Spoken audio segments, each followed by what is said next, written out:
I love it. Right here, welcome back. It's so good to see you again. Thank you. Yeah.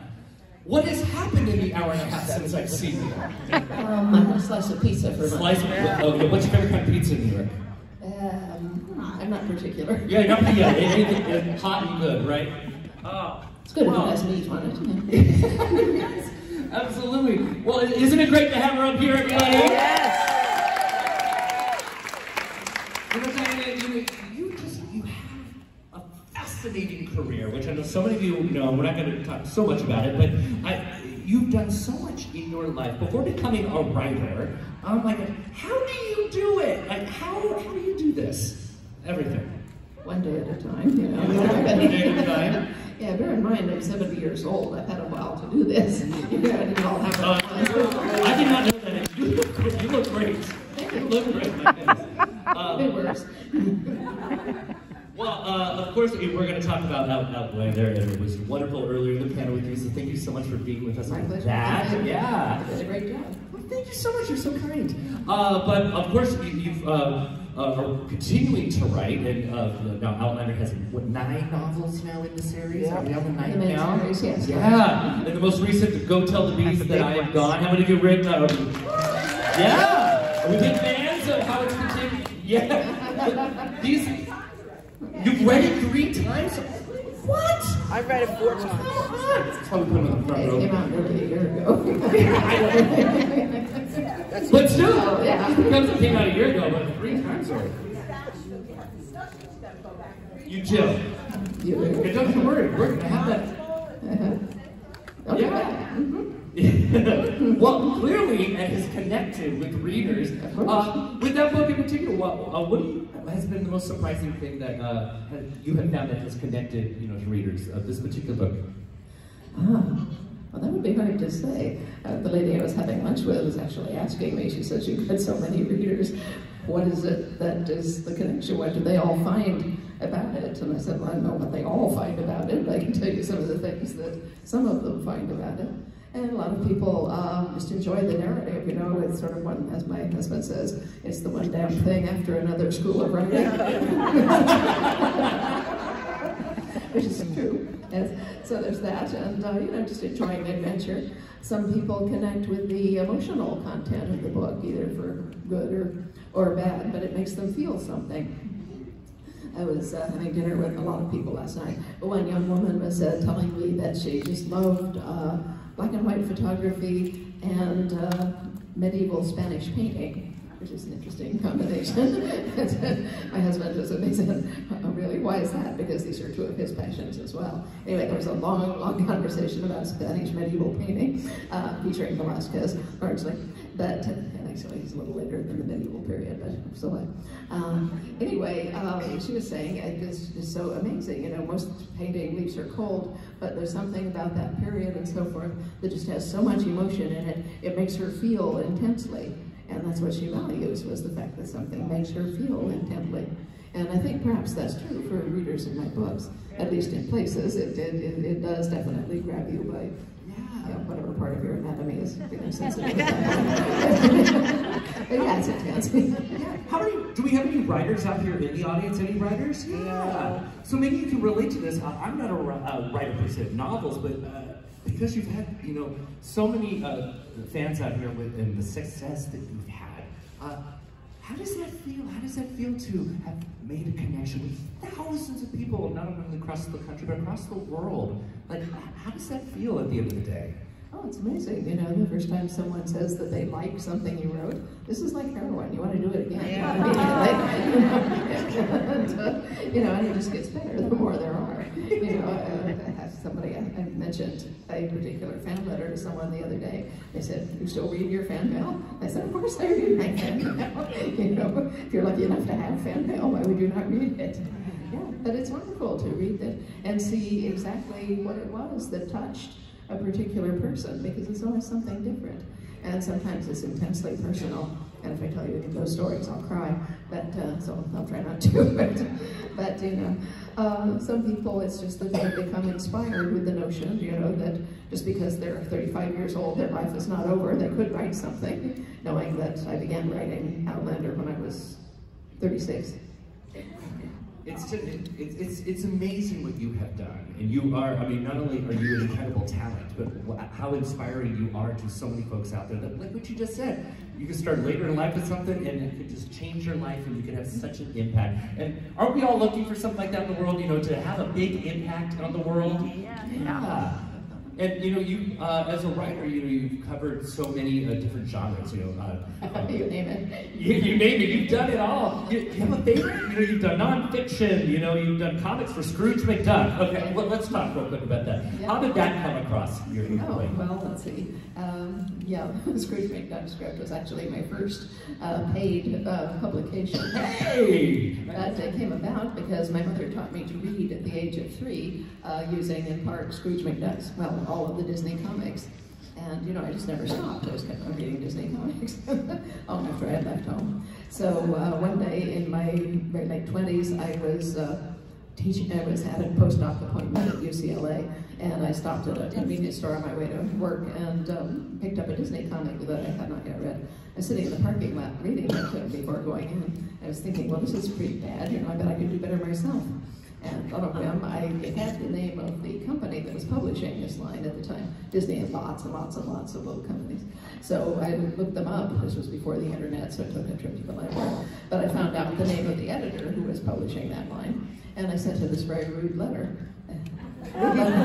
Rude letters are kind of my specialty. And it's always work. Yeah, it's a whole art to itself. It's like yeah. So anyway, I wrote to him and I said, "Dear sir, I've been reading your comics for the last 25 years, and they've been getting worse and worse." I said, "I don't know that I could do better myself, but I'd like to try." And luckily, I had Del Connell, who was not only a primo gentleman, but a man with a very good sense of humor. He wrote back and he said, "Okay, try." And he sent me the guide sheet for the characters. There are some things you can do with Mickey Mouse and some things you cannot do with Mickey Mouse, and so forth. Yes, well, Mickey is a total straight arrow. He can't ever be involved in anything, you know, underhanded or, you know, oh, yes, sideways. Whereas Scrooge McDuck has a lot more emotional depth than Mickey Mouse. I never knew that, but it's true. Oh, yeah, totally. Yeah, and he also sent me a template to show what a page of a comic script looks like. And at least back then, you did it with a ruler and a pen, and you marked out the panels that would show on the page.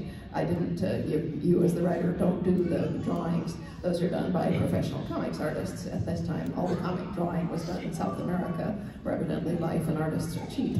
But for this, for being a writer, what you would do is you would visualize the scene that you wanted, and you would write a couple of lines at the top that set the scene, you know, like a regular script. This is the action, like Mickey and Donald in a pumpkin patch, long shot, meaning that they should be in the background and you should see pumpkins in the front. Or, you know, Goofy close up, which means you can see a nose and ears. That's about it. So you would set the scene, and then you would write whatever dialogue, if any. As comic book is a visual medium, a lot of it is carried by the pictures rather than by the dialogue, and which is true of graphic novels as well. And that's one of the keys to writing a graphic novel, is the images are carrying most of the story. The other thing about graphic novels, swift digression here, I've actually written one, is that you have the advantage of having a page as big as you want, and you can have multiple little dialogue balloons. So in fact, you can do something that you cannot do in a novel, which is to have several people speaking at once.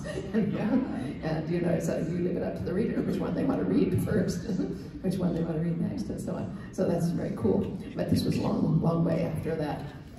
So anyway, he showed me how to do it and said, you know, the standard length for, any of the Duck stories is 8 pages. Said if it's a Scrooge McDuck, you could go as far as 22, but I wouldn't try that for, you know, your first go. And so I wrote an 8-page story, submitted it. He didn't buy it, but he did something much more valuable. He told me what was wrong with it. So I wrote another story, and he bought it. And I continued, which was my first sale, yeah. And he, I was so excited, I literally bounced off the walls of my apartment. But I continued to write for Dell for, I think, 2.5 years. And then the Disney Corporation said, well, we've got 40 years of Carl Barks, you know, Duck manuscripts in our files. Why are we paying for people to write new ones? We'll just recycle them. So they stopped buying new scripts. And Del said, well, you've got kind of a knack for this. If you would not mind, let me give your name to Tom Goldberg, who runs the foreign comics program, which I'd never heard of. He said they're exactly the same stories, but they're only distributed in Europe and South America, places like that, not in the States. I said, fine. So I went and talked to Tom Goldberg. We hit it off. I wrote for Tom for another 2.5 years, and then they also ceased publication, and that was the end of my comic writing career. But by that time, that we know of at this point, you never know. You never know. Well, what's weird about the Dutch stories of Disney is that the comic program, which is its own little entity, has been floating around for years and years and years, and every so often, some independent soul will buy it and try to start it up again, but they never manage it. Yeah. Well, clearly, you see the size of these conventions, you know, that there's a following. Yes, there is. Yeah, so who knows? I mean, I'm not foolhardy enough to try it myself, but I hope somebody else succeeds one of these days. Yeah, absolutely. But yeah, so, you know, in addition to the comics, you know, nonfiction and fiction, of course, with Outlander, you know, what would you say, you know, in your experience of writing, you know, what are some qualities that are, you know, shared amongst those, all those genres that are key to great writing? Yeah, just one, character. Yeah.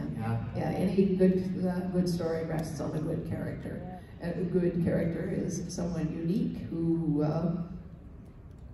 appeals to a lot of people. And that appeal can be extremely various. So you can have a really old person, for instance, as your protagonist, and write a really good story, including them. There was a series of mystery novels I came across when I was in high school, but they were called the Mrs. Paulifax novels, and they were about a very elderly widow who, you know, after her husband died, was at loose ends, and when she found herself watering geraniums on the roof of her New York building and felt the urge to step over the edge, she decided she'd better try something different. So she went to the CIA and volunteered as a spy. And, you know, owing to a series of misunderstandings, they actually took her on and sent her to South America to spy on something. And, you know, anyway, things happened. So, yeah, it's totally possible to write a story with someone old or with someone quite young. There's a novel by Emma Donoghue, I think, called Room, which is told from the point of view of a young child, and only gradually do you realize that his mother and he are the hostages of some depraved person who's keeping them. Yeah, so you can handle almost anything in terms of a character, as long as they are honest. You know, it has to be a real character. There are a lot of writers who write, you know, sort of cardboard characters, and they're good for their purpose. They're meant to be very easily consumable, it doesn't matter that they look exactly like 10 million other characters of the same sort with different names.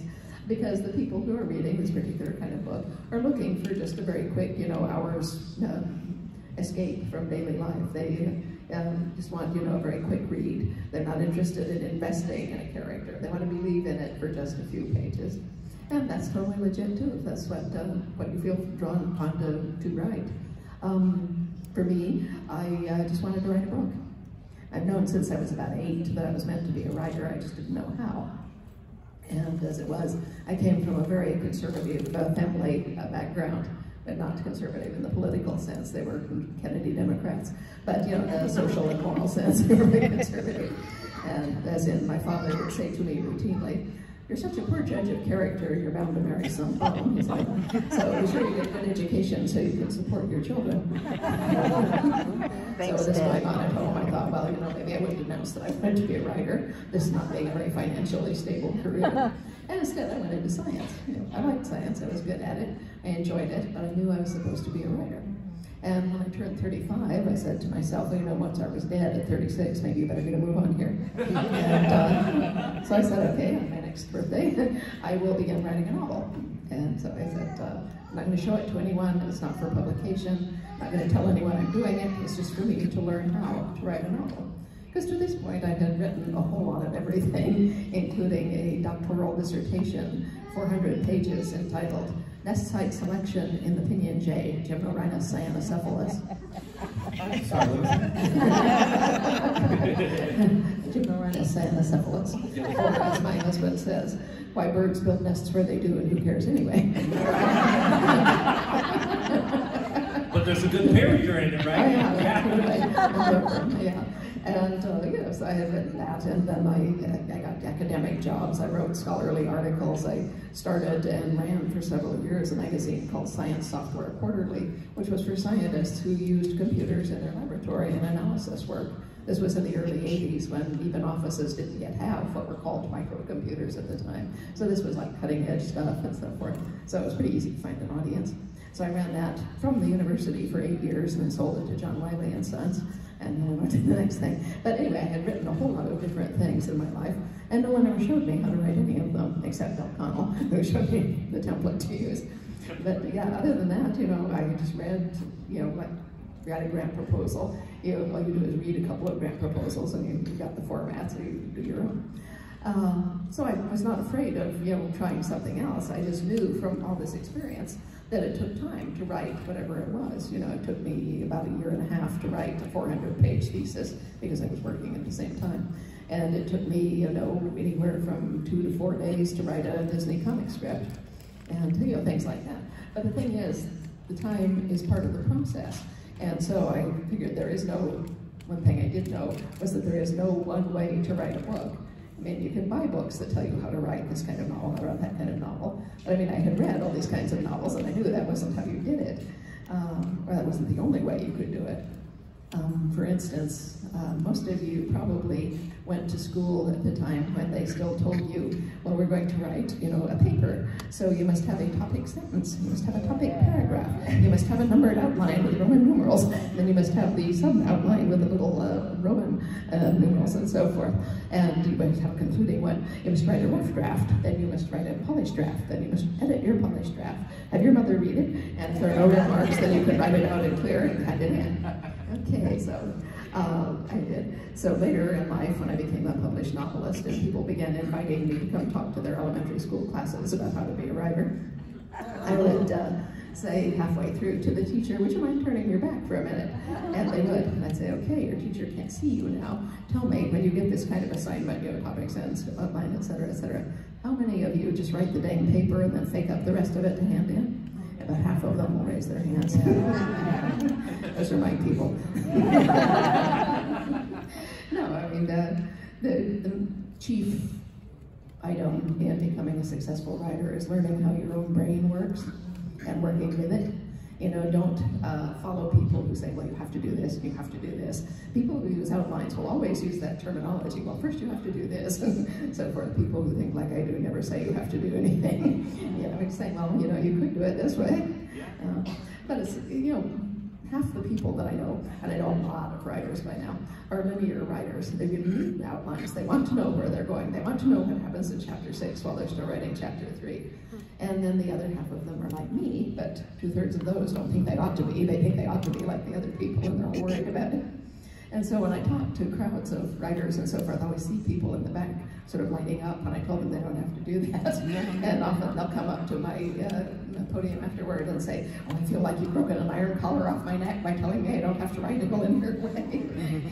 And so they'll come up and say, well, you know, I know what happens in chapter 3, but I don't know what happens in chapter 6. And they say, well, do you know what happens in chapter 7? And they say, yes. I say, good, write chapter 7. And you can always come back and plug in 6. Yeah, and that's how I write. I don't write with an outline. I don't write in a straight line. I write in disconnected scenes where I can see something happening, which probably accounts for the length of my books. You had mentioned in the earlier panel for Outlander that someone had asked in the audience that, do you know how you're going to get to the end? And I think apparently so you're on, I know the end, and Sam Hewen knows the end, but doesn't know how you're going to exactly get there. It's not outlined out. Nobody knows that.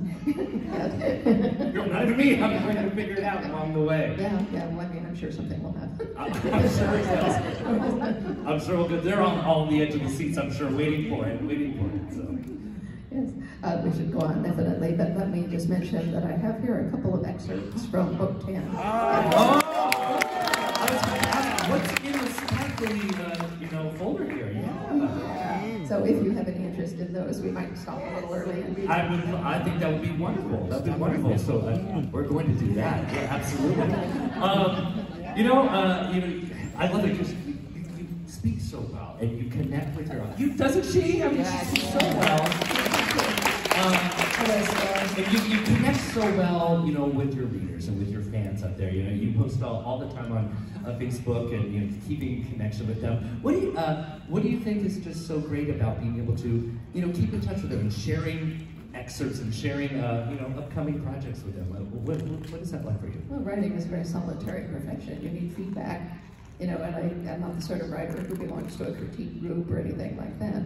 I mean, I have my husband who reads everything when I write it. I print it off and leave it on his sink in the morning, and he'll read it over breakfast and come back at lunch and tell me what he thought about it, including his marginal notes, which say things like nipples again. He is my only in-house critic, you might say. That's what spouses are good for. It's good. Yes. Yeah, well, as for the speaking and connecting and so forth, I was a university lecturer for, I was a research professor as well, but I was a lecturer for 12 years. And you know, university teaching is essentially stand-up comedy with health benefits. Yeah.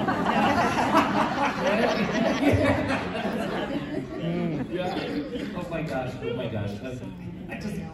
I just love talking with you. You're just so, I really do. You're so much, and I told you earlier this morning before the Outlander panel, I said, I love your website. Have you been on our website? Yeah, what I love about it, you know, because I've done so many of these panels and researching one of the folks I get to talk to, and what I love about yours is that I felt like I got to know you right away, and I was laughing throughout it. The way you just like, very not so formal, like you're saying, you know, not all outline, beginning, middle, and end. I love how you described Outlander. You know, you're like, I've been trying to get it down to 25 words or less, but it's this and this and this and this and this and this and probably some of this too. Yeah. Do you find that type of, you know, the personality you put into your website, is that absolutely into all of your novels as well? Is that in there? Well, yeah, I mean, I can't figure out any way of keeping myself out of my books. I don't know any writer who can, which is really disturbing. Some of the books you read, you know, to have written this, you know, I don't think I want to be alone in a dark room with you. No, your personality will bleed through in anything you say, unless it's, you know, just the driest of speeches or something like that you've written out ahead of time. Someone hands it to you to read. In that case, there's none of your personality. But anything you have written will have your personality in it. And, you know, you use your personality in infusing your characters with life. People say, well, where did you get this character or that? And I say, well, right here, you know. We have a group of fans who live in Scottsdale where I live, who invite me for tea every spring to kind of pick my brains and see if they can find out what's going to happen next. That chance. And it's not going to happen. Things, that doesn't mean that's what's going to happen. But it entertains them. Yes. Well, on one of these occasions, they got started on the character of Blackjack Randall. Mind you, this was before Tobias Menzies. But they were saying, oh, he's so disgusting, so loathsome, he just makes my skin crawl. I'm sitting there sipping my Earl Grey and thinking, you have no idea you're talking to Blackjack Randall. Yes, of course she's me. Well, that's exactly, yeah, I mean, naturally, they're all me. Who else would they be? So, you know, so depending on how you feel about Outlander, you know, you might or might not want to be in the elevator with me. Safely to say, I think everyone in this room would love that opportunity to talk to you, right, everybody? Right? Yes. You're just so fascinating. You're just so, you are! I mean that honestly and genuinely. I'm really loving to know you today. You're the highlight of my day. And, you know, because you're so inspiring, you know, what do you think as an inspiring writer? What's the best and or the worst thing an aspiring writer can do? Can it be a slippery slope? Well, I mean, there's all kinds of things that people do to sabotage themselves and, you know, keep from writing, or procrastinate, or, you know, or worse. I have people often come up to me at writers' conferences and say things like, oh, you know, I spent last week writing 3,000 words and then they were so terrible I threw them all away, I deleted everything. Wait, why did you do that? Don't do that. I said, it doesn't matter how terrible it is. That's work. That's your sweat, you know, blood. You know, don't throw that away. I mean, regardless of whether you salvage any of it to use for other purposes, you need that for, you know, positive self-reinforcement. You are a writer. You have written stuff. If it's all in the wastebasket, you can't tell yourself that. If you can look at it and say, well, I wrote 3,000 words this week, that's good going, then it doesn't matter what those 3,000 words said. You know, you may use them, you may not, but they're there, they're proof that you are working toward being a writer, that you actually are a writer. So that's all it takes. I mean, they don't make you get a license or anything, and all you need is some paper and something to make marks on it. But like some things are like trial and error, you're not going to get anywhere if you don't, you know, stumble a lot of the time, right? Yeah, absolutely. Yeah, so basically, well, I say there's 3 basic rules for becoming a writer, rules and heavy quotes. Number 1 is read everything, read lots of it. Read bad stuff, read good stuff, because this is how you learn to tell the difference. You might read 2 books and you say, well, these are both, you know, mystery stories. I like mystery stories. I didn't like this one as much as I liked that one. And you say, well, why is that? Well, these characters seem more interesting. These guys seem kind of wooden. And you say, well, why is that, do you think? And you say, well, I think maybe it's the way these guys talk. You know, they seem more natural. And these guys, you know, they drone on and on about stuff that you already know. And I'm saying, well, there is your first rule of how to write dialogue. You know, don't do that, do this. And, you know, by reading enough stuff, you get a real good eye for what is good writing and what is good writing. And you will recognize it if it shows up on your own screen. You know, you may not want to look at it while you're writing it. You may be, you know, involved in the fervor of creation, which is totally good if that happens. But, you know, you can wait to read it and say, well, this is not so good. I could improve that or whatever. But you do that later. You let it cool. You know, it's like sculpting things in hot metal. You know, you don't want to mess with it while the metal is still hot and running. You can let it cool and look at it, and then you can sand things off or, you know, put in false eyes or something like that. But, yeah, so number 1 is read. Number 2 is write. Nothing will teach you to write except the actual act of writing. Read all the books, go to all the classes, nothing will teach you to write, actually, except writing. And therefore, it doesn't matter if what you write to start with is no good. It will get better. You know, everything gets better the more you do it. I mean, look at exercise, look at cooking, you know, look at being married. I mean, usually that gets better. If you're doing it right. I say this as someone who's been married for 50 years, so I can get out of it. Thank you. So anyway, you know, practice. So first one is read, second is write, the third one is the most important. Don't stop. Because that is what stops most writers, is they stop. You know, they give up, they get busy, they say, oh, I should do this later. Well, when I began writing Outlander, which as I say, I began when I was 35 actually, and 36. I made up my mind when I was 35, and when I said to myself, well, Mozart was dead at 36, maybe we should get started. So, so I did. And at that point, I had 2 full-time jobs and 3 children under the age of 6, which is, of course, the ideal time to start writing a novel. So I did not tell my husband what I was doing, because he would have tried to stop me. Not out of any objection to my writing a novel, per se, but out of fear that I would drop dead. And, you know, he would have said, well, can't you wait till the kids are in school, or can you wait till my business is doing better, and you can quit one of your jobs, and, yeah, you know, this is just too much for you to take on, you know, you should stop. Because if he tried that, I probably would have quit. But I knew that, so I didn't tell him, you know, I just continued doing it in secret until it was so far along that I knew he couldn't stop me. And at that point, he discovered it by accident.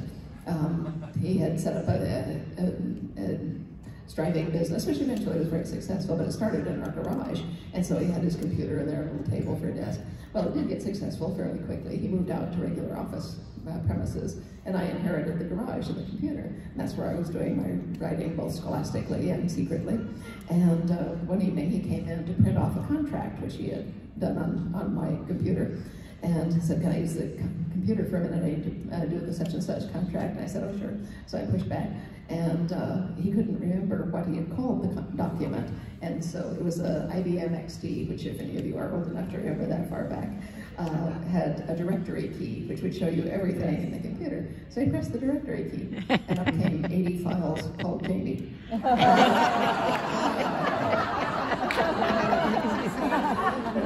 Well, all of my files. Something tells me some Outlander fans have a similar file.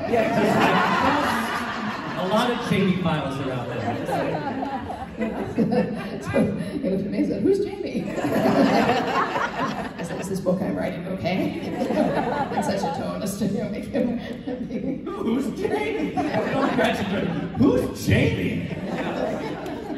Well, he quickly adapted to this, and by the end of the evening, he was standing behind me, reading over my shoulder in what he fondly considers to be a Scottish accent, and saying things like, well, if this is set in Scotland, why doesn't anyone say Mon? And things like that. So, but yeah, that's how we found out, and he has been my most loyal supporter ever since.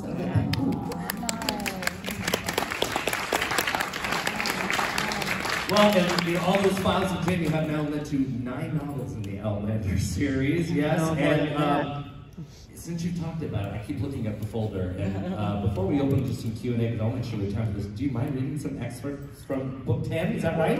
Do you want to hear it? This is why you come. So what are we going to hear about here?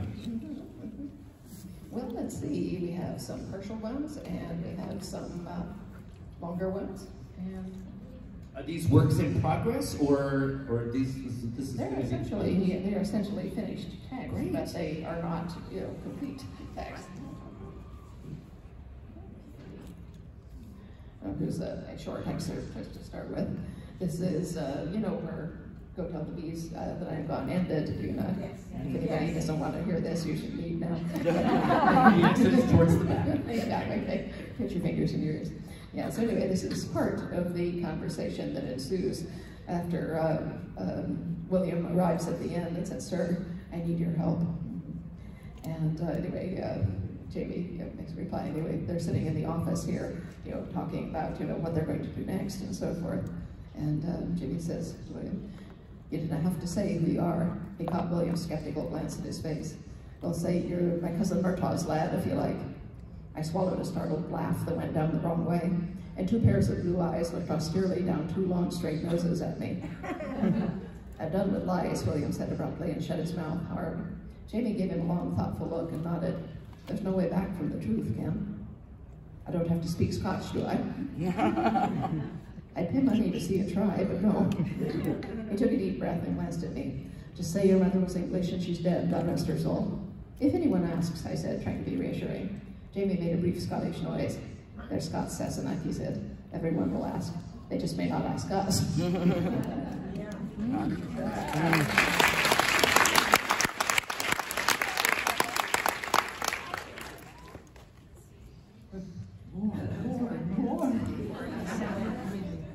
can help you out.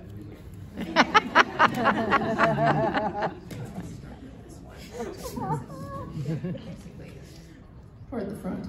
Okay.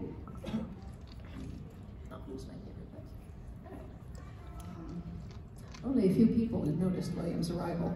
The post-wedding revelry was well underway. Most of the guests were gathered in clumps near the food tables, talk and laughter rising and falling in volume as the wind shifted in the trees. One of those who had noticed was Fanny, standing at my elbow. "Yeah," she said faintly. "Oh, God, I couldn't have put it better myself." Jamie rose slowly from his chair, not using his stick, I saw, and drew himself up, eyes fixed on William. William himself was still on his horse, the 2 of them mud-spattered, wind-blown, and breathing hard.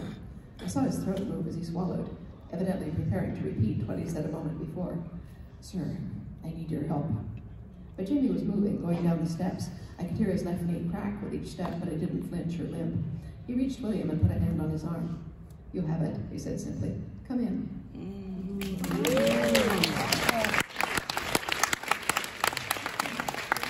want to sit right down here? She's, oh my God. Well, this one actually goes on. William came up the steps after Jamie, his hat tucked under his arm. His face was still set in lines of anxious determination, but this relaxed for a moment when he saw me. He paused, and a tinge of warmth touched his eyes. "Mother Claire," he said, "I hadn't, though clearly I should have, expected you." His glance flicked past me, taking in the open doorway behind me, the fine, heavy door and the long, broad hallway beyond, lined with Brianna's sketches and paintings. "I know," I said, smiling. "It gives you a bit of a turn when you see someone out of place, so to speak." The corner of his mouth twitched briefly. "So to speak," he said, at once acknowledging and dismissing the circumstances in which he had been accustomed to seeing me, as Lord John's wife. And as quickly as it had come, the warmth disappeared and his jaw set again. Jamie was waiting at the door of his study. William had just set foot on the threshold when Fanny spoke behind him. "William?" she said, her voice clear but uncertain. He turned to look back, surprised, but then smiled and stepped back on the porch, reaching to take her hands. "Princess," he said softly, looking down at her. "There you are." "Here I am," she said, smiling up. She blushed when he turned to her, but her brown eyes sparkled. "Shall I take care of your horse for you?" "Oh." He glanced down the steps. The horse, a big, muscular, dark bay, was munching grass beside the path, his reins carelessly looped over the hitching rail. William glanced at me, and I made a tiny nod in Fanny's direction. "That's most kind of you, Princess," he said, and squeezed her hands briefly before letting go. "His name is Trajan, and I'm sure he will be as grateful for your welcome as I am." She turned at once and skipped down the steps, glowing. William looked after her, the smile still on his face. I nearly said, "How you've grown, Francis." He might have remarked sotto voce to me, but that wouldn't have done, would it? I always hated it when Papa's friends would say that to me. It would have gone over like a lead balloon, I assured him. She has, though. Her speech is nearly perfect now. I glanced over my shoulder. Jamie had gone into the study. And, how is Lord John these days? I wish I knew, he said, face and voice both suddenly bleak. He took a deep breath and walked past me down the hall. I didn't know whether I ought to be present at whatever conversation he was about to have with Jamie, but neither of them had shut the door, so I walked quietly in and went at once to the cupboard where the visitor's tray was kept, a plain pewter object, but equipped with several shot glasses, a bottle of fairly good whiskey, and a jug of water. Jamie met my eyes, but didn't say anything as I set the tray down. He put a glass in front of William, poured it round, and said casually, "Aye, so it's concerning life. Is Lord John, sir?" "Yeah," Jamie said, with somewhat more force than Dan Fanny had used. He drew a deep breath through his nose. "What is he?" "And sit down, my lord," he added, nodding to a chair. "I don't know." William sat down, adding, "Don't call me that." Then adding a hasty, "If you please, sir," as an afterthought. Jamie raised one brow. "Do you ken what his lordship is, Mr. Ransom?" he asked politely. "No, goddammit, if I knew where he was, I would have got him back by now." The outburst startled us all, including William, who pressed his lips together.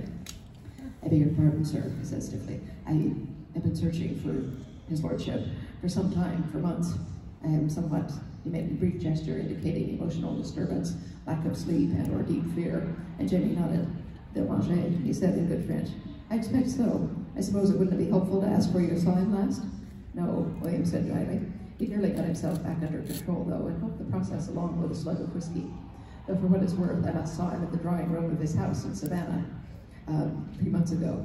Later in the day, after I'd left, he received a written message, and whatever it said, it apparently caused him to go immediately to the docks. The cook told me.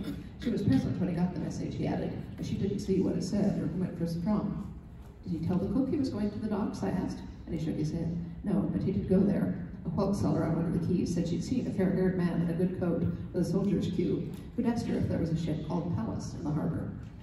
But if you didn't know he was going to the docks, why did you look for him there?" I took the bottle and poured a bit more whiskey all round. This was clearly going to take some time.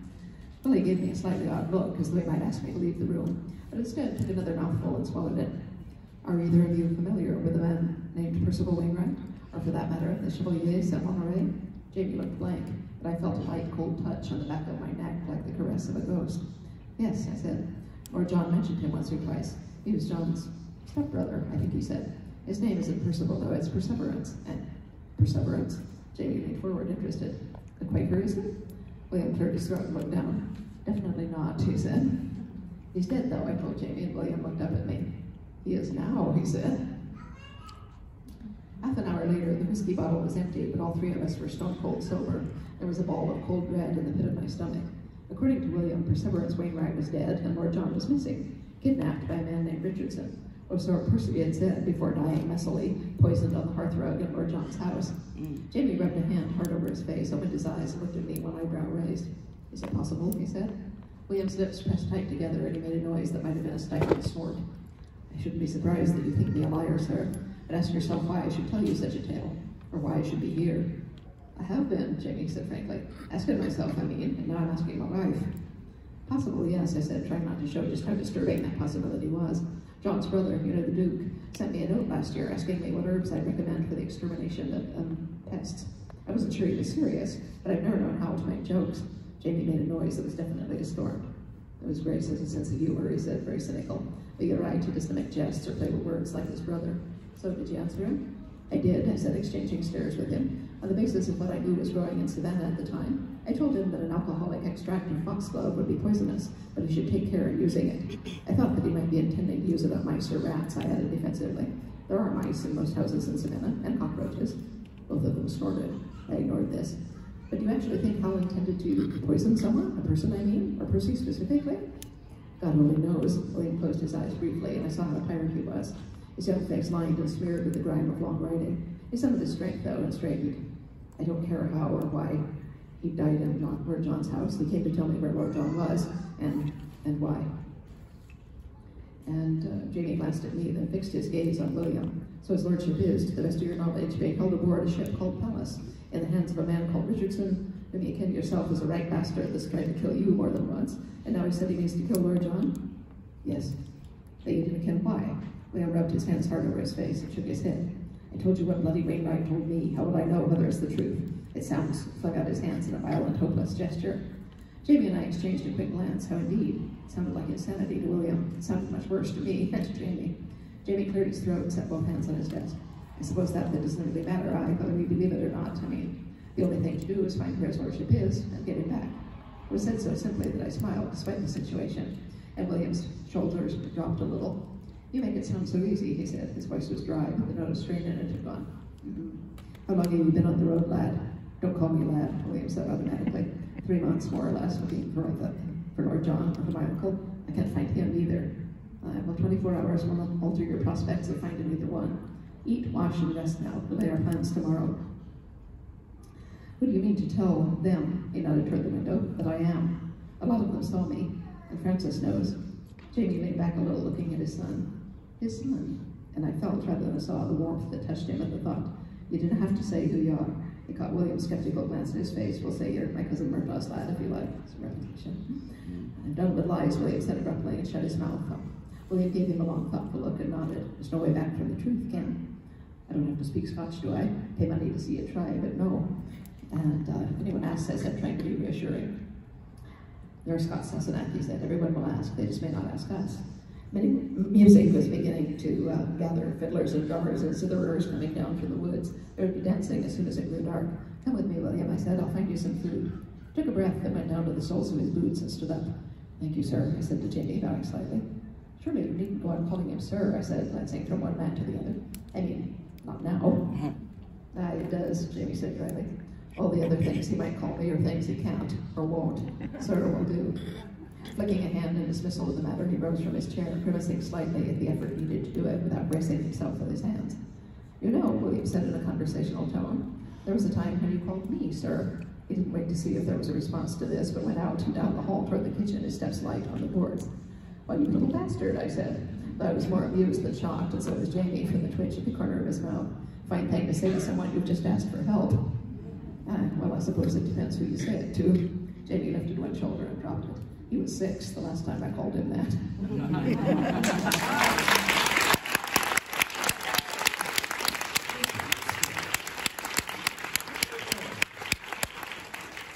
Wow. Do I have more? Now, this is for book 10. Now, do we have any inkling of when we'll see? No, not yet. No, not officially. It takes me several years to write one of these books. They're very long and very intricate. I've been working on this one seriously only for the last 6 months or so. Oh, okay, yeah, gotcha. Yeah, so the ways to go, but it's so great to be able to hear some excerpts already, right? Well, we have about 15 minutes left or so, and I thought we maybe would do a little bit of Q&A. Does that sound great? Yeah? Well, what we do have a microphone here, just so everyone can hear. So if you would like to, go on up there. We'll try to get through as many as we can. If you can just limit it to one question so we can try to get through as many as possible, all right? Hi, we'll start running up right here. What's your name? Hi, I'm Sonia from New York City. I asked a question earlier, but my brain went blank then, and now I have a good question. Okay. So, looking around this room earlier today, most of the readers are female demographic, but when you look at the stories, it has political intrigue, violence, wars, and compare it to something like Game of Thrones, where the only difference is the magic part of it and maybe less focus on the love story. Do you maybe know why it's not as popular with the male demographic as much as it is the female? Yes, I do. It's because when the book was sold, it took them 18 months to decide how to market it, because they do have every single genre under the sun. And this was back before Amazon.com. It was books and mortars, bookshelves, and each bookstore had a bookshelf where a book could go, and that book could only go to one bookshelf. They couldn't have it in multiple places. So they had to decide what is the most effective place to put this. In other words, what do we call this book, in spite of the fact that you could call it any number of kinds of things. Well, this took them a long time arguing about it. And finally, my agent called one day and said, well, they finally decided what to do with your book. And I said, oh, good. He said, well, perhaps. And he said, they decided that of all the things all the genres that it could be, romance is by far the biggest, so they want to call it a romance. And I said, what? And I said, I like romances, I read romances, but I have read enough of them to know that's not what I wrote. said, the most important thing here is that these books are not women's fiction. They're not intended for women. They are intended for everybody. I said there are things in these books that men see that women will not see or appreciate, and I would hate to have that lost. If you call them romance, you'll cut off the entire male half of my readership. And he said, well, I understand, you being a man. And he said, the thing is, we could insist they call it fantasy or science fiction because of the time travel, but bestseller in FSS is 50,000 in paperback. Bestseller in romance is 500,000. I said, you got a point, some of this romance.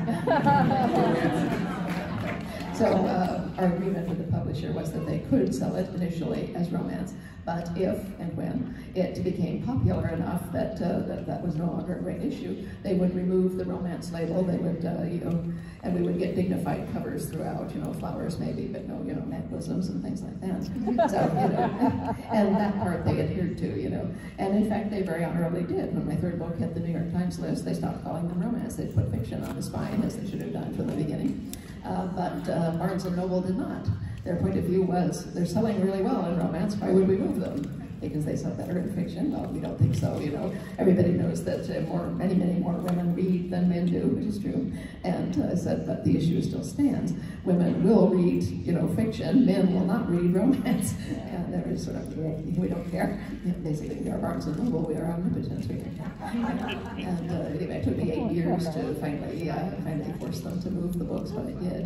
And so, since then, I've had many more male readers. They do tend not to come to conventions like this, though. On the other hand, it's perfectly respectable to watch a television show. Though you will have noticed even in the Outlander show that we had, it was still, 90% women. Yeah. Great question. Great question. Thank you so much. Hi, what's your name? I'm Linda from New Jersey, and I'm so impressed with the writing of your herbal medicine and your novels. So, did you do a lot of research on your own? Did you actually take classes or get certified in herbal medicine, or how did you go about that? No, I chose to write historical fiction because I was a research scientist. I know my way around the library. And yeah, I do my own research. Thank you. Thank you. Yeah, let me pass here. This lady here can't walk back to the line. I'd like to answer that question. I'm going to come down with you. So here's the question. I'm a wrangler for the Hudson Highlanders, and we Zoom and we analyze and discuss the book. So basically, it's the same question as that, but as a former teacher, when I would teach writing to my third graders, when they couldn't think of anything, they left it blank or put a check over it. So the group asks, kind of, do you do that when you do your printouts? And then go back, and that's when you do the polishing, or do you just note a lot of stuff? Which, when we do our discussions, people do reports on what you've written, and it's incredible the amount of information we've learned in one chapter or one section of the book, and it's just really fascinating. So how do you do it? Oh, thank you. Well, actually, I do that, but it's for factual information. If I'm writing a scene that takes place in Wilmington, say, I won't be writing along and say, well, that we were going down something or other street. Well, I have a book that has a Wilmington town map from the 18th century, but I'm not going to stop and go look up the street names at this point. I put square brackets with street in it, and when I go back later, I can look up the things and plug them into that. So if there's a fact that I know I need, but I don't want to stop to look it up, I do that exactly as their graders do. You put, use square bracket, put street or tree or mountain or any factual bit that I need to know. But that's not for writing while writing. The writing is very, very slow with write a sentence and sit there and stare at it, take words out and put them back in and so forth. We had reports on saints and poetry and bustles. Yes. And underwear. Oh, yes. And recipes. It just, and that's what we talk about. Oh, that's great. And Okay. medicine, of course. Well, underwear recipes, it sounds like it's fiction already. Thank you very much. Yes. Hi, I'm Lynn from Michigan. My question involves some research too. Jamie is a good Catholic, and in the series we often see him signing himself. Okay, in season 1, the episode with the changeling. Yeah. I noticed, and I know the Scots were very superstitious, especially at that time. He puts the babe back in the tree, but he signs himself with his left hand. I know. Was that a mistake by Sam? No, he was very beautifully trying to act left-handed. Yes, because they were trying to make him look left-handed during the first season, and they later decided that that was just too clumsy, and they was too hard on him, so they let him be right-handed for the rest of the show. I wondered if it was and he like didn't realize that superstitious. he's not a Catholic. And I saw it in the dailies, but it wasn't in the script. That he signs left-handed. It said he made the sign of the cross, so I didn't know until I saw it, and then they didn't think that was worth reshooting for that. So, but I told them, I said, look, even if you're left-handed, you still sign the sign of the cross with your right hand, and they've done it that way ever since. Yeah. Thank you. Thank you. Interesting, you pick it up on that. This is great. Hi. Hi, I'm Kristen Ivancio from Harrisburg, Pennsylvania. I entered your SIWC contest that you advertised. I went on a limb and just like, I'm going to do it. And I just turned 37 this year and decided I'm going to sit and write. So I'm anxiously waiting results.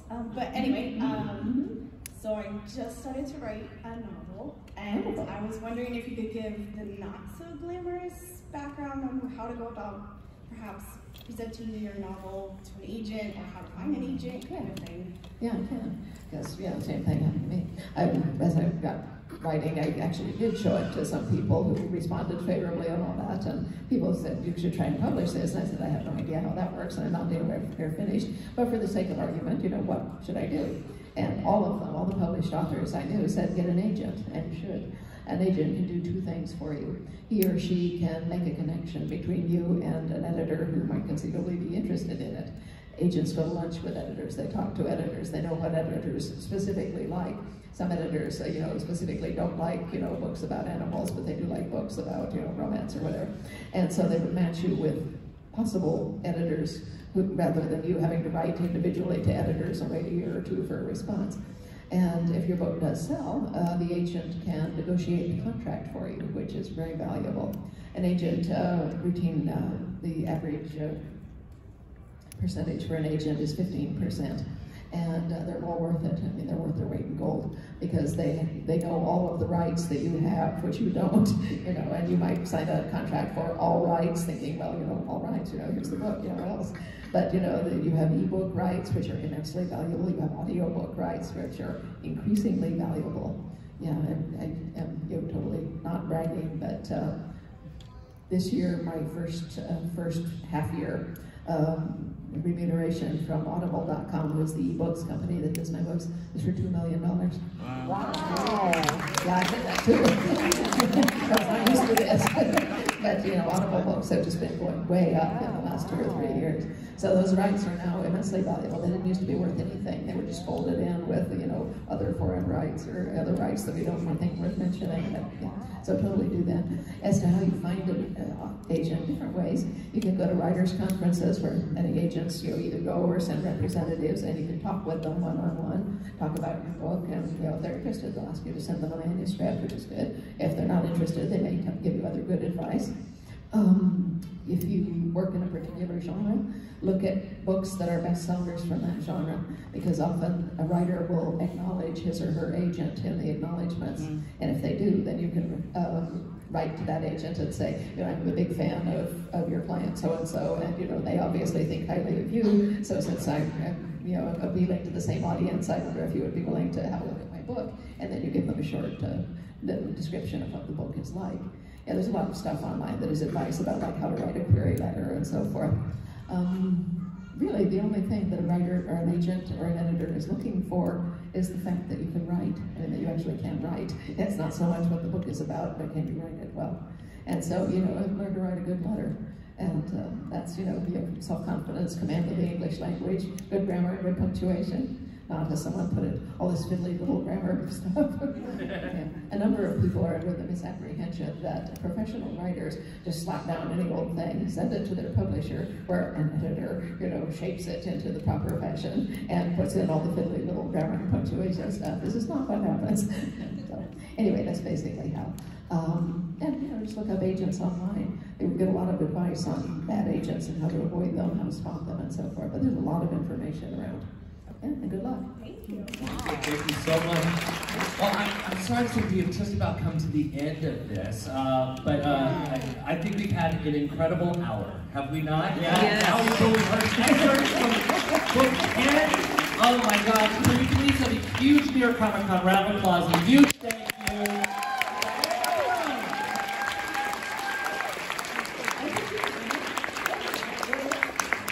Enjoy the rest of your time here at New York Comic Con, and the exit is straight